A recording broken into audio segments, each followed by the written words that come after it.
Hey, it's Jonathan with Madame Tussauds, and we're here with Demi Lovato. Hello. Hi, how are you? Great, how are you? We're just about to get you a wax figure. Yes. But this is not your first time with this. This is not your first No, rodeo. it is You got your other wax figure nearly 10 years ago. Yes. What was it like getting the call that you were gonna get this wax figure now? It was so exciting, and I was so happy with the look that they chose.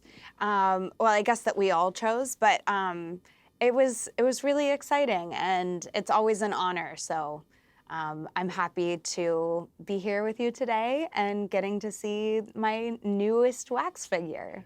What is really special about you and your music is that you're not just a singer, you're a sanger, right? You sang, Thank you. be singing.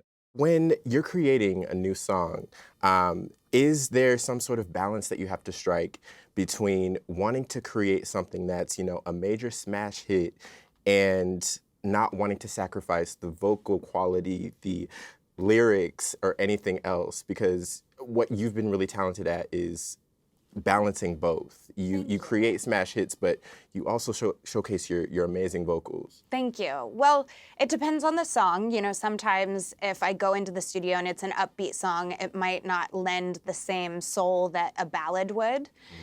So it just depends on the type of song that I'm singing. But sometimes it's a hard balance, but a lot of times I will try to sneak in my high notes wherever I can. So normally on the last chorus of a song, I will get my high notes in if I didn't the rest of the song. Does that, with ad-libbing and stuff, does that have something to do with it too? Yeah, so the ad-libs are what are my high notes at the end of the song. Okay, cool. Yeah. You've also never been limited to just one genre of music. Yes.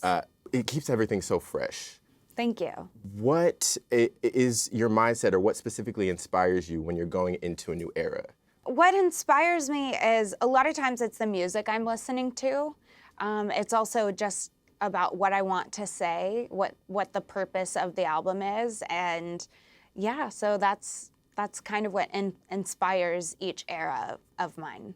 Child Star. Let's talk Yes. Child Star. Yeah. You've made your directorial debut. It's been doing amazing. It's incredible. Thank you. For the film, you interview many child stars, former child stars from many generations, including Drew Barrymore, Kenan Thompson. You interviewed JoJo Siwa. For these different generations, did you notice a trend between all of these people and how their childhood experience was like? Yeah, so there were obviously a lot of similarities, having lived, similar experiences to one another, being in the spotlight under a magnifying glass at such a young age. I think the most interesting common thread, obviously you have not obviously, but you have the common thread of people getting financially exploited. But you also have a common thread, which I found probably the most interesting, was this common thread of disassociation. It was really fascinating to talk to the participants of the film who had experienced memory loss. And I believe while fame can be a privilege, it can also be very traumatic. And I believe that was a direct response, a trauma response to fame. Now, you've been really vocal about wanting greater protections for minors in the digital space. Today, you have made a great change in being able to pass this bill. What does that feel like, and how does it feel to be a part of that change? So SB 764, which is the bill that was just passed into law, extends the same financial protections for child stars' unmonetized social media accounts that it does for children in the film and television industry.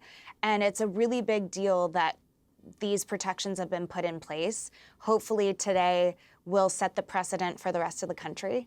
And but yeah, I got to sign it into law with Governor Gavin Newsom, and it was a very exciting moment. Probably one of the biggest highlights of my life.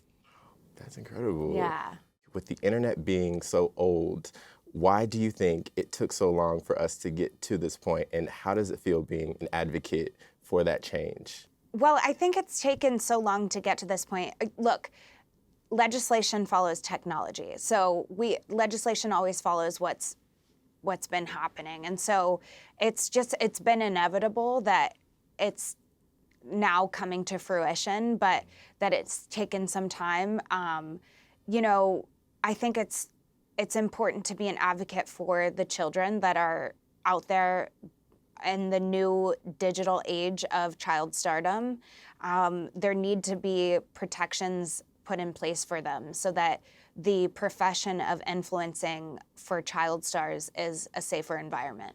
Well, you've done amazing work. Thank you. Congratulations on everything. Thank you. And are you ready to see your new wax figure? I'm so excited. Yay, Yes. we're excited for you. Thank you so much, Demi. Thank you.